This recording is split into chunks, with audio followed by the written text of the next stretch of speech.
Yeah, she's coming in two-time, Olympic gold medalist in judo. Obviously, the comparison to Ronda Rousey and what she's done. Kayla Harris had a very successful MMA career already, but this is her UFC debut, and the question has been, can she make the weight? She's never fought at 135. She's trying to fight at 155. I talked to her yesterday. She told me she's not even really sweating it. It's not even been an issue. It's been easy for her. So if that's the case, if she's going through a pretty easy weight cut here, I think she's very dangerous at 135. I think she said she can come in and take the division by storm, be a champion by the end of the year. That's her goal. And I think she has all the talent to do it. But Holly Holm is a very tough opponent. And, it's not a mistake that they put her against Holly Holm, who was the first person to knock out Ronda Rousey. I think that storyline is very obvious. And Adam, speaking of that, my bad, Gilbert. Oh, I was just going to say, speaking of that, they made everything about, mostly with Holly Holm yesterday, about Ronda came out and said that she was concussed before 193 and that it was just not her fight. Just what did you make of what Holly said and everything surrounding that? So it's interesting, and I'll give the little backstory that I was there in Australia for that fight. I also, before I went to Australia, I went to LA and went to Ronda's training camp for a couple of days. There was a lot that was off. Like, nobody said that she had a concussion at the time. Nobody had, talked about that. I will say her training camp was awful. And we saw it just being there. And myself and a couple other people that were there were like, what is she doing? They were only training boxing. And obviously she was fighting against a boxer, but I think my message would have been, don't box. Why are we training boxing? Do not box. Get this fight to the ground as quickly as possible. But they wanted to go in there and prove that they could outbox the boxer. That she was so dominant and such so overwhelming as a fighter that she was going to go in and beat everybody else with their style. And I thought that was a terrible mistake. And then when we were in Australia all week, she really wasn't seen. Like, it was one of those things when you're around a fight week, you're seeing fighters out and about, you're seeing their camps out and about, you're seeing the people around them, at the hotel, at the restaurants, all those things.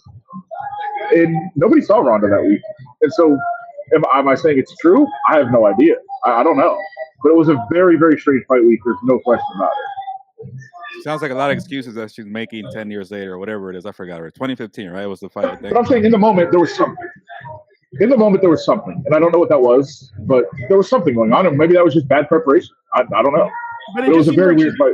She's making a lot of excuses lately for like WWE, like her run in WWE, losing in the UFC. It just feels like lately she's really been kind of doing all that. So I think she's been really strange the last couple, in the last year.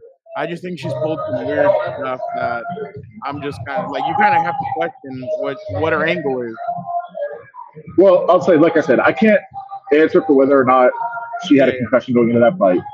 I will say her fight against Amanda Nunes remains to this day one of the most bizarre things I've ever seen. Why? One of the most bizarre things I've ever been a part of.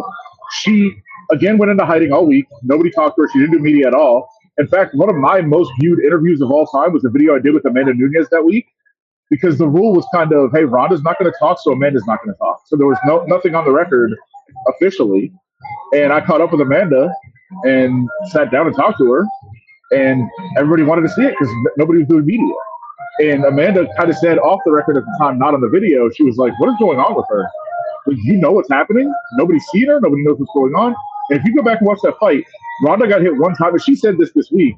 She's like, I got hit one time and I just...